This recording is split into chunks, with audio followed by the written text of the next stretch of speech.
All right, guys, so this is a really interesting story. As you all know, ICE is basically Trump's Gestapo, and they round up innocent people and they send them to a concentration camp in El Salvador on top of Guantanamo Bay, on top of Alligator Auschwitz and all these places.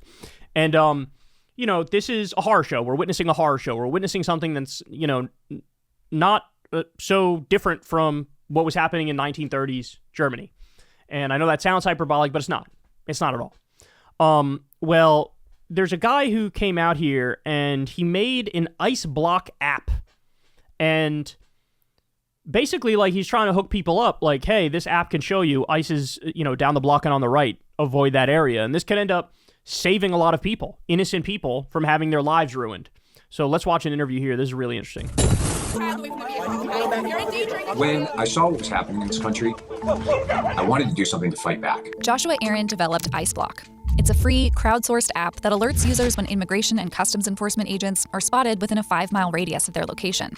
Will you just sort of explain what ICEBlock is and how it works? Sure. So imagine if you're walking down the street and a notification comes up on your device that says ICE has been spotted 4 blocks ahead. Instead of continuing down that path, you can turn left or turn around and avoid the situation altogether. Aaron grew up Jewish and has a background in tech, music, and activism. He says he sees parallels between the Trump administration's immigration crackdown and Nazi Germany. We're literally watching history repeat itself.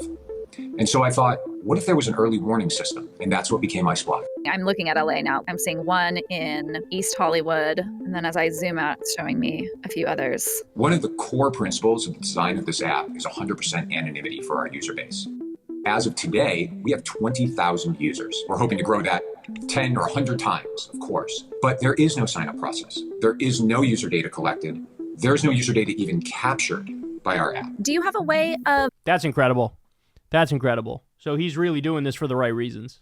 Verifying the accuracy of the reports that people are making on the platform? We don't, but what we've done is put some safeguards in place so that people can't, for lack of a better word, spam the database. Every reported sighting is deleted in 4 hours' time, as you can only report within a 5-mile radius of your own location. Beyond that, we have a 5-minute limit. So when you report a sighting, you can't report another one for 5 minutes. CNN reached out to ICE for comment about the app and Aaron's characterization of its enforcement actions. The agency did not respond. We have also seen the way that many big tech leaders have supported Trump, donated to him, showed up at the inauguration. But what you're doing is challenging the policies of the Trump administration. And I wonder what you would say to the other leaders and your colleagues in this industry. I think I would say grow a backbone. You can't just be about the money. I understand that you have shareholders to report to. I understand that you have employees that need their paychecks.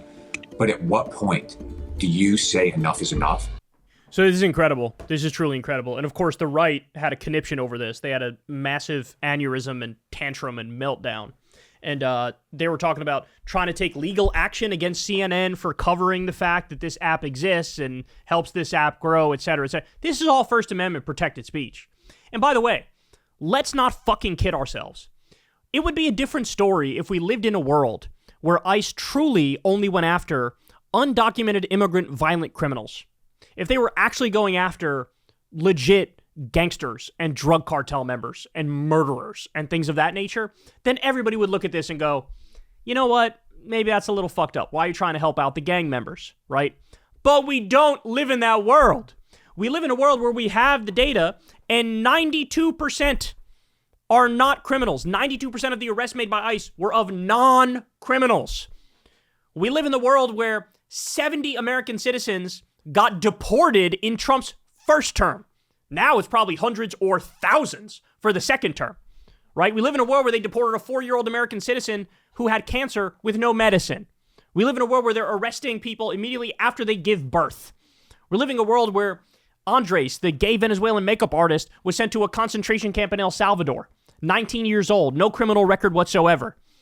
That's the world we live in. We live in a world where they're going after, literally Stephen Miller said, berated ICE agents and said, you better go to Home Depots, you better go to 7-Elevens, you better go to work sites. And so since we live in that world, what this guy's doing is fucking heroic. It's heroic what he's doing. All right, but I got one more for you. So he's been, making the rounds. He was also on MSNBC, and he said the following. Josh, are you not concerned that the administration might come after you personally for the development of this app? I think whenever you push back against a regime that is purporting authoritarianism, pushing fascism, and subverting the rule of law in our Constitution, if you push back against them, you have to know they're going to come after you in some way. And I say, go ahead, come after me. You can demonize me all you want. You can demonize the app all you want. But the reality is, it's protected speech under the First Amendment. There's nothing illegal about creating this app, and there's nothing illegal about using the app. This guy's a hero, man. The country we're living in now, yeah, he's actually in danger. He actually might get a visit from federal agents. They might actually try to arrest him or take him to court. They're totally unhinged. They're complete psychopaths. They're totally unhinged. They've blown off court rulings. They've arrested Democratic politicians. They've arrested judges. There's no line they haven't already fucking crossed. There's no line. So is this guy protected? He's not protected. But I think he knows that. But he's also daring them because guess what? In a scenario, and this is the thing, when you are 100% in the right with what you're doing, he just becomes a martyr for the cause. If they arrest him, if they fuck with him, then everybody looks at him like the hero that he fucking is. He just earned himself a place in the history books in a scenario where they do come after him, and he does become persecuted politically. So it's sort of, in a sense, it's a lose-lose for the fascists. Because if they do nothing, then more people get this app, and people are able to avoid the Trump's Gestapo. But if they go after him, and even if they try to shut it down or whatever, this guy becomes a martyr. And then, the legend grows, in a sense. And so this is so badass. This is the sort of energy that we need, y'all. This is the sort of energy. How many times have we said on this show, if you give the fascist an inch, they will take a mile? That's what we've seen time after time after time. Here's a guy who says, I'm not giving you an inch. I'm not giving you a millimeter. I'm not giving you a fraction of a millimeter, bitch. Come at me, dog. Come at me. And so much love to this guy. Shout out to this guy. That ICEBlock app is probably going to help a lot of people, save people a lot of strife, families being broken up, people losing their friends. We've said it before, but there are fewer than 10,000 undocumented immigrant violent criminals in this country, and they've already arrested well over 100,000 people.